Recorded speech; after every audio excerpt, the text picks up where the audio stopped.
de Ginas. En este templo está el imperio de luz y fe de los nahuas. 2 guardianes de espada desnuda guardan la entrada y nadie puede entrar allí sin una orden superior. Aquella noche fue de inmensa dicha para mí. El templo estaba inundado por una luz de inmaculada blancura. Era luz compenetrada de vida y espíritu, luz que no hacía sombra por ninguna parte. Esta luz sale de una custodia cáliz. Dentro de semejante luz se siente el alma llena de felicidad verdaderamente indescriptible. Un ángel penetró conmigo en el templo y tomó asiento. El adepto superior del templo nos enseñó algunos cuadros hermosísimos llenos de vida y movimiento. Esos cuadros abundan mucho en las logias blancas. Ya Franz Hartmann nos habló en su libro titulado Una aventura en la mansión de los adeptos Rosacruces, sobre esta clase de cuadros que él vio en el templo Rosacruz de Bohemia. Las figuras de esa clase de cuadros están llenas de vida y movimiento. Este es el llamado arte regio de la naturaleza. El superior del templo, viendo nuestra admiración por los cuadros, se dirigió al ángel y luego a mí diciéndonos: se les prohíbe a ustedes tocar estos cuadros. El ángel obedeció fielmente la orden. Yo francamente, me sentí tentado a tocarlos y eran tan hermosos y un severo recordatorio del maestro dado a tiempo fue suficiente. Ya se lo dije a usted, señor, que se prohíbe tocar estos cuadros. Ciertamente yo no pienso tocarlos, fue mi disculpa. El templo brillaba aquella noche con gloria inefable, es imposible describir con palabras humanas tanta belleza. El techo, las paredes, todo era de oro macizo. Empero algo me llenó de asombro, yo había oído hablar tanto de teosofía, rosacrucismo, hermetismo, yoguismo, etcétera, etcétera, y ahora aquí en pleno templo gnóstico Rosacruz de Ginas. Solo había un pequeño grupo de caballeros y damas que, como yo, también habían sido invitados a la reunión del templo. Recordé las salas de algunos profesores de ocultismo, siempre llenas de millares de personas. Recordé los templos del mundo, repletos de millares de seres humanos. Recordé las logias que se hacen llamar Rosacruces con sus millones de afiliados, y ahora aquí en pleno templo de la Logia Blanca, los pocos que habían, se podían contar con los dedos de la mano. Entonces comprendí todo. Al principio venían a nuestras reuniones esotéricas muchísimas personas, conforme fue pasando el tiempo el número de asistentes fue disminuyendo notablemente y ahora solo unos pocos sedientos de sabiduría y amor, venían a nosotros. Cuando comprendí esto exclamé espontáneamente: los templos, logias y escuelas del mundo están siempre llenos de muchas gentes porque Satán los tiene engolosinados, pero a los templos de la verdadera sabiduría solo vienen unos pocos. Así hablé con una voz que me asombró a mí mismo, y cuando hablé, vi asentimiento del superior del templo. Entonces este dijo: así es, Satán los tiene engolosinados. Acto seguido, después de haber confirmado mis palabras, el maestro ordenó al ángel subir al coro de los músicos y cantores para que cantara. El ángel obedeció y después de haber subido al coro, cantó en ópera la historia de los siglos. El ángel desde el punto de vista doctrinario, se colocó mentalmente en los tiempos de la futura quinta ronda de evolución planetaria. Por aquella época ya la Tierra químico-física, solo será un cadáver, una nueva luna. Entonces toda la vida evolucionante se desarrollará en el plano etérico o región etérica de nuestra Tierra. Las 7 razas de carne y hueso ya no existirán, se habrán extinguido.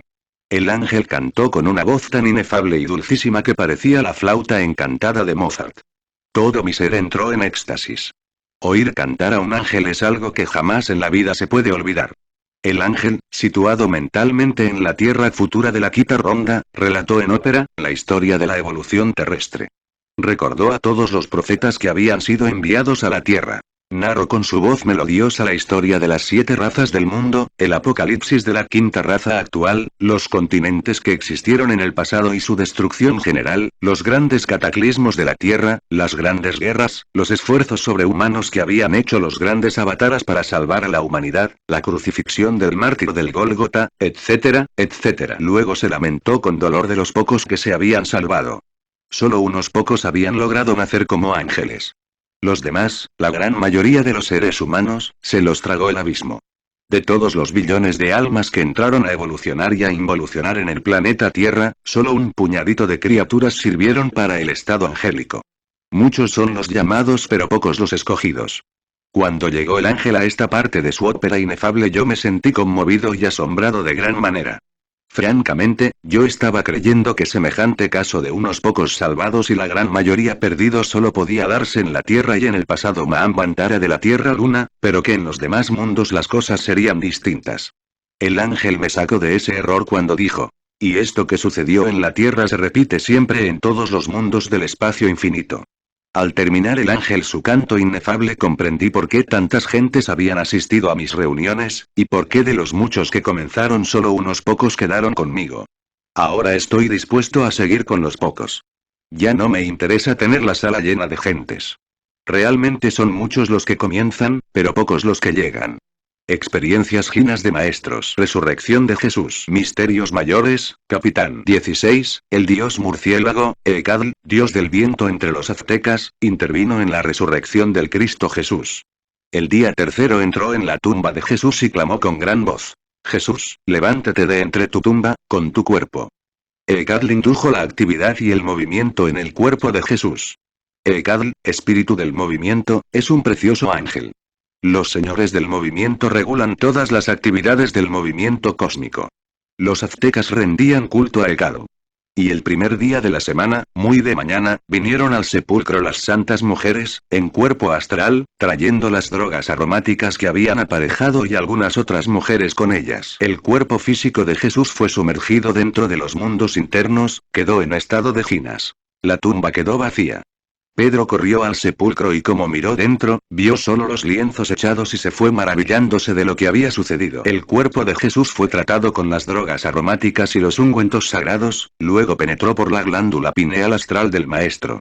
Así quedó resucitado con su cuerpo que, en estado de ginas, pudo hacerse visible y tangible a los discípulos de Emaús. Y aconteció que estando sentado con ellos a la mesa, tomando el pan, bendijo y partió y dióles. Entonces fueron abiertos los ojos de ellos, y le conocieron. Mas él se desapareció de los ojos de ellos. A los 11 les parecía imposible que Jesús hubiera resucitado, y cuando él se puso en medio de ellos y les dijo: paz a vosotros, entonces ellos, espantados y asombrados, pensaban que veían espíritu, sencillamente porque les parecía imposible que un cadáver pudiera tener vida.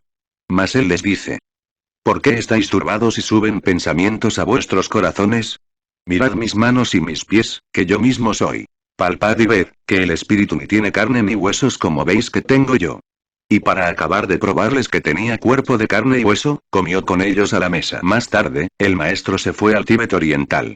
La montaña de la Juratena, Capitán 6. La muerte vencida. Al tercer día el gran maestro llegó en cuerpo astral ante su santo sepulcro, entonces el gran maestro invocó a su cuerpo y este incorporándose se levantó con gran estruendo, y penetró dentro del plano astral. Los ángeles de la muerte no habían roto el cordón que conecta el alma con el cuerpo físico. Dentro del plano astral, las santas mujeres en sus cuerpos astrales, trataron el cuerpo del maestro con ungüentos aromáticos. Después, recibiendo órdenes superiores, el maestro recibió a su cuerpo. El cuerpo flotando dentro del plano astral se paró sobre la cabeza astral y entró dentro del alma del divino maestro. Así quedó el maestro resucitado, con su cuerpo en estado de ginas. Queremos decir con esto, que el cuerpo del maestro está dentro del plano astral. En ese estado se presentó a los discípulos de Emaús y cenó con ellos. En ese estado se presentó ante los 11.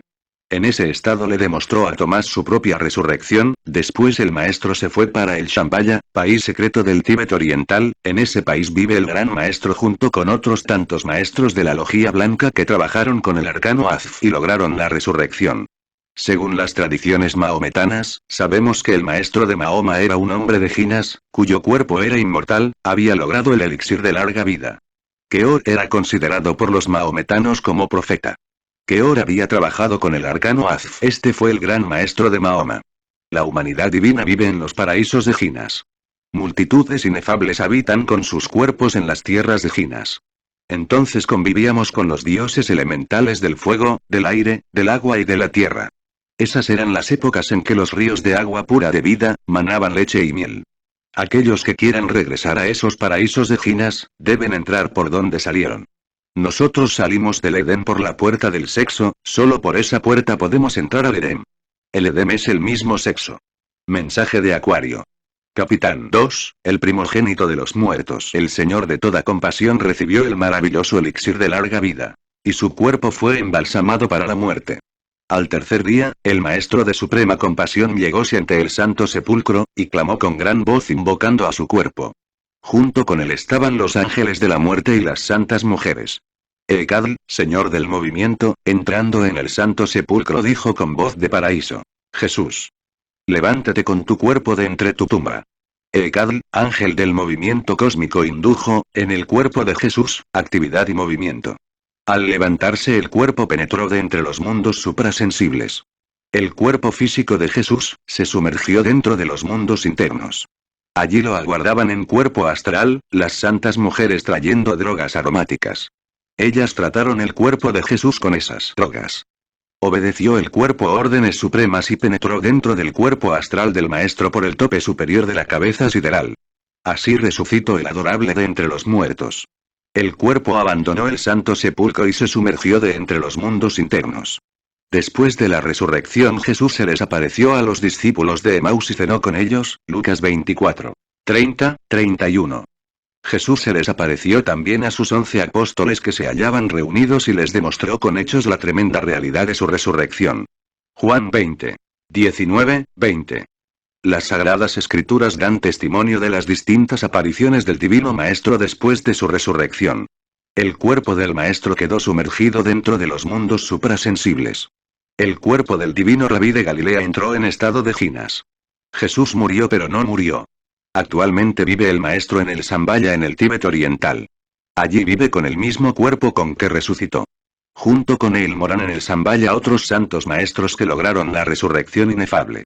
Y después de la resurrección el cuerpo físico queda en estado de Ginas, es decir, sumergido dentro de los mundos suprasensibles. Sin embargo, puede entrar en el mundo físico cada vez que el Maestro así lo quiera. En estas condiciones tan exaltadas los maestros de perfección solo viven para guiar las corrientes de vida de los innumerables siglos. El milagro de los 5 panes y 2 peces. Las 3 montañas, Capitán 14, la segunda iniciación del fuego, cuando Juan el Bautista fue degollado, el gran Kabir Jesús se retira en un barco a un lugar desierto y apartado, es decir, a las tierras de Ginas, a la cuarta coordenada de nuestro planeta Tierra.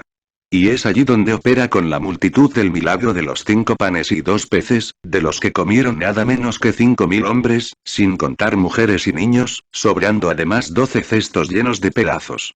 Ibid, 14, 15, 21. Es ostensible que el gran sacerdote gnóstico Jesús, hubo de meter también a las multitudes dentro de la cuarta dimensión con el evidente propósito de realizar el milagro, el Parsifal develado, Capitán 2. Los caballeros del Santo Grial. Cuando el Bautista fue decapitado, el gran Kabir se retira en un barco, a un lugar desierto y apartado, es decir, a la tierra de los Ginas, donde opera con las hambrientas multitudes el milagro extraordinario y asombroso de los 5 panes y los 2 peces, de los que comieron nada menos que 5.000 hombres, sin contar mujeres y niños, sobrando además 12 cestos llenos de pedazos. Ibid. Shif, 15, 21. Jesús caminó sobre las aguas. Doctrina secreta de Anahuac, Capitán 3, levitaciones místicas. Jesús, el gran Kabir, sumergido con el cuerpo físico dentro de la cuarta vertical, caminó sobre las aguas del mar, y esto lo saben los divinos y los humanos. Incuestionablemente, es Felipe, el apóstol del divino Rabí de Galilea, el bendito patrón de los estados Ginas. El libro amarillo, Capitán 14, estado de Ginas. El yogi, en estado Ginas, puede pasar por entre el fuego sin quemarse, puede caminar por sobre las aguas como lo hizo Jesús. Melchizedek. Conferencia. El paraíso perdido. Hace algún tiempo aconteció algo extraordinario. Se trataba de un desfile militar, nada menos que ante el rey Jorge VI. Ese rey Jorge, tan extraordinario en sus conocimientos, no dejó de pasar por una sorpresa. En verdad el desfile fue espléndido ante el rey y ante su comitiva, ante la familia real. Qué orgulloso se sentía de la vida del imperio. Pero algo extraordinario acaece, un elefante blanco ante el ejército inglés. ¿Quién montaba aquel elefante? ¿Quién? Un extraño personaje oriental. Las tropas rindieron culto al rey Jorge, y aquel extraño jinete, montado en el elefante blanco, encabezaba los batallones. Los soldados no se asombraron en modo alguno, les pareció muy natural, pues ellos sabían muy bien de la vida de la India, ya que en otros tiempos aquella preciosa joya del Índico era tan solo uno de los territorios de la monarquía inglesa. Ver a un hindú montado sobre un elefante, ante los ejércitos, parecía perfectamente normal, pero algo causa extrañeza. El jinete no rinde honras al rey Jorge. ¿Qué es lo que ha pasado?, pregunta el rey. ¿Quién es ese personaje? Se le contesta. El genio de la tierra, señor. Milagrosamente aquel monarca no cayó privado en el suelo, el elefante desapareció, como por encanto. Así que, sepan ustedes que esta tierra tiene una cuarta vertical y un rey. Ese rey se llama Melchizedek, y